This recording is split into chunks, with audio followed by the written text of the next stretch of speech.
Salve Cristo Rei, viva Maria. Hoje é dia de Pentecostes e percebi que houve uma pequena controvérsia com relação aos frutos do Espírito Santo. Então eu resolvi gravar esse áudio. Antes vamos começar com uma oração, pedindo a presença do Espírito Santo. Veni Sancti Spiritus, repletuorum corda fidelium, et tui amores in eis ignem ascende, emite spiritum tum et creabuntum, et renovabis faciem terre. Oremos. Deus qui corda fidelium Sancti Spiritus illustratione, doquiste da nobis in eodem spiritu recta sapere, et de eius sempre consolatione gaudere, per Christum Dominum nostrum. Amém. Estamos unidos em nome do Pai, do Filho e do Espírito Santo. Amém. Muito bem. A leitura que vai ser a fonte, tanto das informações, como também dessa pequena controvérsia, está em Gálatas, capítulo 5. É interessante ler do versículo 19 até o 25. Do 19 até o 25. O que está nos ensinando aqui? Diz assim: ora, as obras da carne são estas: fornicação, impureza, libertinagem, idolatria, superstição, inimizades, brigas, ciúmes, ódio, ambição, discórdias, partidos, invejas, bebedeiras, orgias e outras coisas semelhantes. Dessas coisas vos previno, como já vos preveni. Os que a praticarem não herdarão o reino de Deus. Aí nos versículos 22 até o 25 vai dizer assim: ao contrário, o fruto do Espírito é caridade, alegria, paz, paciência, afabilidade, bondade, fidelidade, brandura, temperança. Contra essas coisas não há lei. Pois os que são de Jesus Cristo crucificaram a carne com as paixões e concupiscência. Se vivemos pelo Espírito, andemos também de acordo com o Espírito. Palavra do Senhor, graças a Deus. Então, o que está nos sendo relatado aqui é que as pessoas que vivem no mundo, afastadas de Deus, acabam praticando as obras da carne. E as obras da carne, nós podemos ver aqui, não são boas. Fornicação, impureza, poderia até explicar aqui cada uma dessas coisas, mas eu penso que não é o mais interessante. Eu acho que cada um consegue extrair daqui o ensinamento àquilo que se refere, né? Inveja, bebedeira, orgia, né? Então, todas essas coisas são obras da carne. Por que obras da carne? Porque o homem afastado de Deus, ele tem a parte animal dominando e não a parte espiritual. O homem, ele é um animal, mas é um animal racional. Ele é constituído de carne, o animal, e de espírito, a alma. O animal, nós sabemos que o animal irracional, ele não tem inteligência, ele age segundo instintos, ou seja, programações. O animal, ele foge da dor e busca o prazer, porque ele tem uma programação que ele tem que procriar e sobreviver. Procriar, aumentar, sobreviver, manter-se vivo. Então, dentro dessas duas, veja bem, duas programações, que é procriar e sobreviver, dão origem a muitas outras. Você pega, vou dar um exemplo de como que funciona essa programação. Um animal não tem alma, não tem. A pedra não tem alma, a planta não tem alma. O animal irracional também não tem alma. Apenas o animal racional é que tem alma. O animal irracional, ele obedece a essas duas programações que eu falei: procriar e sobreviver. Procriar, ele tem que procriar para continuar, na verdade, dar continuidade à sua espécie. Então ele precisa procriar. É por isso que depois de um tempo o animal jovem se afasta de sua mãe, de seu pai, e mais tarde volta e chega até a procriar com eles. É muito comum um cachorrinho se afasta da mãe dele e mais tarde ele chega a fecundá-la, né? Quem que nunca viu isso? O gato, enfim, isso no reino animal é muito comum. Eles não têm esse conceito, essa concepção de pecado, de coisas erradas. Não. Ele está respondendo à programação dele, que é duas: procriar e sobreviver. Você pega um pedaço de carne grande, suculento, e joga para 3 cachorros fortes, né? Não, 3 fortes não. Um forte, um jovenzinho, pequenininho e um cachorro bem idoso. Quem vocês acham que vai comer esse grande pedaço de carne? É o grande, o forte. Ele não vai ter aquela coisa, eu vou deixar, eu não vou comer porque esse jovenzinho aqui está precisando, ou então esse idoso aqui que já está no fim da vida merece mais do que eu. Não, não existe isso. Ele põe a força dele acima de tudo e ele fala, eu mereço comer, eu tenho que sobreviver. E ele vai comer mesmo. Ele vai atacar o pequenininho, ele vai atacar o idoso se for preciso, porque ele vai comer esse pedaço de carne. Ok? Então, eu expliquei a parte animal, como a partir de 2 programações surgem outras. Muito bem. Agora vamos para o nosso foco, que são os frutos do Espírito Santo. Quando você é batizado, o Espírito Santo vem e coloca em você 3 virtudes teologais: fé, esperança e caridade. Quando você, por fim, é crismado, o Espírito Santo derrama agora os dons, os 7 dons do Espírito Santo, né? A partir desses dons, eu sempre falei que os dons do Espírito Santo não é para você. Você é um dom para o outro. Os dons que o Espírito Santo te dá não servem para você. Você deve aplicá-los. Então, esses dons são dados na alma. É a alma quem recebe.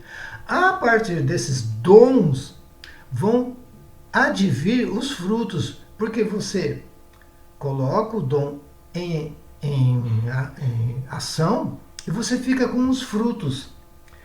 E aqui no livro dos Gálatas, né, estão elencados quais são esses frutos. À medida que você põe um determinado dom, você fica com um fruto. Porque Deus quer que você seja útil ao próximo. Por isso que eu sempre digo que nós temos que dar conta do nosso irmão. Nós temos que, quando Deus pergunta aonde está o seu irmão, que ele fez essa pergunta para Caim, lá no capítulo 4 do livro do Gênesis, nós temos que saber responder. Porque Deus nos dá, o Espírito Santo, Deus, Espírito Santo, nos dá dons que nós temos que colocar em uso para o próximo, não para nós. Se eu tenho o dom de cantar, estou só generalizando, não adianta eu cantar para mim, eu tenho que cantar para os outros. Se eu ganhar dinheiro, esse dom para mim não serve para a minha salvação. Eu tenho que usar então os dons em favor dos outros. Eu quero só dar um exemplo para que vocês entendam que o dom não é para você. Você é um dom para os outros. E quando você põe esses dons, você colhe os frutos. Os frutos são 9. A essência dos frutos são 9. Como está ali em Gálatas, capítulo 5. Primeiro dom que ele fala, né, é a caridade. A caridade é o que a caridade? É um amor excepcional. É você, quando você se condói da fraqueza do seu irmão. Você vai, aquilo que o animal não tem, é caridade. Ele não vai deixar um pedaço de carne para o mais novo, nem para o mais velho. Ele vai comer. Você pode, a mãe pode deixar de comer para dar de comer ao seu filho. Um pai pode ficar sem comida para que o seu filho tenha o que comer. Então é você se inclinar contra a sua natureza, a natureza humana. O homem também é animal. Lembra que eu disse? O homem também responde àquela programação. Ele também tem instinto, ele também quer procriar, ele também quer sobreviver. Mas a alma consegue fazer com que o homem se incline contra aquilo. O homem é o único animal que pode se contrariar. É o único, é o animal. é o ser humano, por causa da alma. Então, o primeiro fruto que se recebe, quando você coloca qualquer dom, o primeiro fruto é a caridade. Lembre-se que você já ganhou a virtude da caridade. Agora, é mais ou menos assim, quando você é batizado, você ganha um remo, você ganha um bote e você ganha vela. Remo, bote e vela. Aí você vai nadar contra a correnteza. O mundo vai impedir que você vá para Deus. Você entrou no rio numa correnteza. Vai chegar um momento que seus braços estão cansados, você não consegue mais remar. É a hora que Deus vem e sopra. O que? As suas velas. As velas vão se abrir. Aí você consegue ir contra a maré, ok? Então, é mais ou menos isso. Você no batismo ganhou as virtudes teologais, agora na crisma você se torna um combatente da fé, você ganha os dons do Espírito Santo, colocando eles em prática você fica com os frutos sim, é o seu benefício, é o seu pagamento. E você tem como primeiro fruto a caridade. Em segundo, a alegria. Você já viu um cristão triste? Um santo triste? Um santo triste é um triste santo. Não é de se esperar. Nós nos abatemos, é diferente. Eu posso ficar constrangido, eu posso ficar abatido, mas é por pouco tempo. A tristeza não faz parte do meu ser. A tristeza não faz parte do cristão. O cristão tem uma alegria incontida, porque ele tem a alegria do Espírito Santo. Paz. A paz que o mundo oferece, Jesus veio dizer, eu vim trazer a paz, mas não a paz que o mundo dá. Eu vos dou a minha paz. É isso que ele fala. A paz de Deus é diferente da paz do mundo. A paz do mundo é a ausência de guerra, é a ausência de conflito. Essa é a paz do mundo, a paz de Deus não. A paz de Deus te dá essa tranquilidade, a certeza de que esses problemas todos são temporários, eles vão deixar de existir. Quando você alcançar o céu, lá não tem problemas. Você não vai vivenciar isso. Terceiro fruto, paciência. O crismado, ele é uma pessoa que tem paciência, ele sabe esperar. Ele não se desespera. Enquanto que as pessoas que estão vivendo no mundo, né, se entregam à bebedeira, se entregam ao mundo das drogas, o cara quer fazer sexo com a menina, ele não tem paciência de conquistar, ele vai lá e estupra.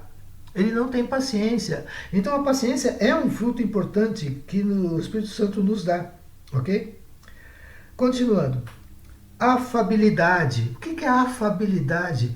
É você ser uma pessoa afável, sabe? Você vê o erro do seu irmão, você é amável com ele, você não vai com tudo, você não vai destruí-lo. Lembra-se que o anjo Miguel não ousou imprecar contra o demônio quando esse disputava com ele o corpo de Moisés. Ele apenas disse que o Senhor te repreenda. Ele foi afável, ele não exacrou, ele não repudiou, ele não humilhou, ele não atacou o demônio, mas ele apenas disse que o Senhor te repreenda. Essa afabilidade é necessária no trato das pessoas, entre as pessoas, é muito importante. Em casa, no ambiente de trabalho, no ambiente escolar, esse dom está sumindo. Os dons do Espírito Santo, as virtudes, os frutos do Espírito Santo estão sendo esquecidos, estão sendo...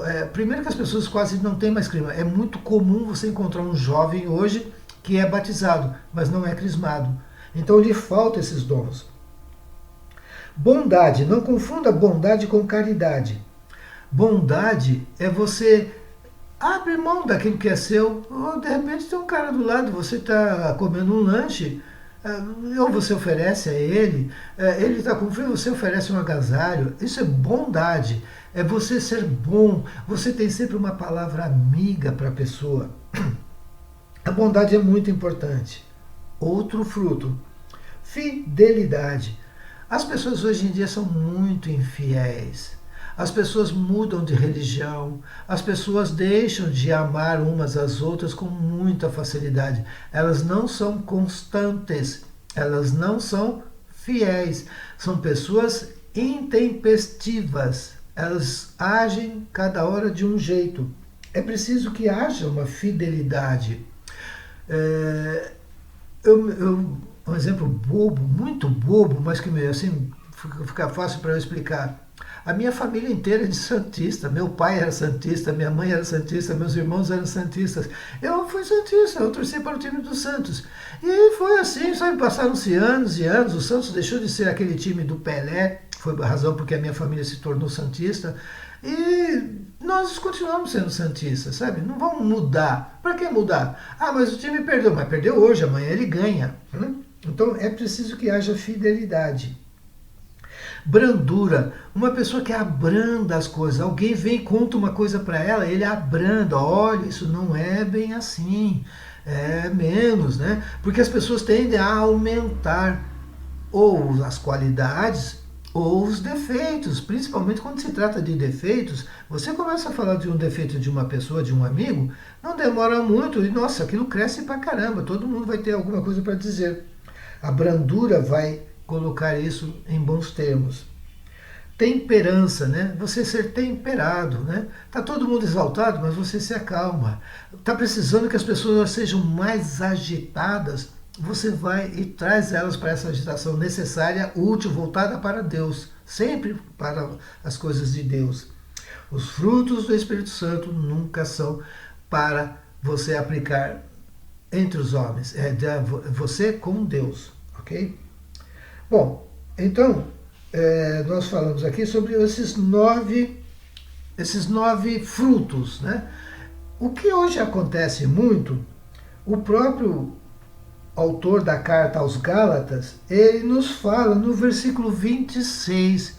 Por que você, quando vai pesquisar os frutos do Espírito Santo, tem hora que você acha que é 9, tem hora que você acha que é 7, tem hora que você acha que é 12, afinal, quanto que são? São 9, né? O versículo 26 vai nos explicar essas discrepâncias. Ele diz assim, ó: não sejamos ávidos da vanglória, nada de provocações, nada de invejas entre nós. O que está nos sendo dito aqui explica muito bem o que acontece hoje. As pessoas têm a tendência a exagerar, a buscar fama. Então alguém posta lá os 12 frutos do Espírito Santo e elenca. Ele está criando muitos ali. Se você pegar, por exemplo, naquele texto lá do Templário de Maria, você vai perceber que se você junta com os que estão na Bíblia, vai passar de 15. Ele citou 5 dons que estão na Bíblia, né? Caridade, alegria, paz, paciência e bondade, né? Bom, ele fala da mansidão. Mansidão nós podemos entender que é a afabilidade, ok? Mas veja, aí você vai ver outros sites, por exemplo, a Canção Nova, você pesquisa, se você pesquisar frutos do Espírito Santo, fala dos frutos da carne, mas não falou dos frutos do Espírito Santo. Eu achei um absurdo isso. Como pode assim? Cadê? Não fala quais são, né? Fala que nós precisamos ter, tá bom, mas e daí? Quais são esses frutos, né? Não fala. E como você faz para obter esses frutos também? Não fala. Isso é muito comum, infelizmente, né? Hoje em dia, nós não queremos incomodar o nosso irmão, então a gente deixa de falar coisas que possam desagradá-los. Falamos coisas para muitas vezes nos vangloriar, para que nós estamos ávidos de vanglória. Muitas vezes colocamos coisas a mais do que o necessário. Não, somos filhos de Deus, filhos da verdade. A verdade nos liberta, a verdade cura as feridas mais profundas. Eu espero então com isso ter explicado para vocês que são realmente 9. Os outros não são. São criações humanas, acréscimos que fizeram para ficar mais bonitinho, para ser mais inteligente, mais agradável, para fazer mais sucesso, tá certo? Não é a minha intenção, não é essa. A minha intenção é mostrar a palavra de Deus como ela é, como os santos padres ensinaram. É por isso que eu vos falei, em nome do Pai, do Filho, do Espírito Santo. Amém.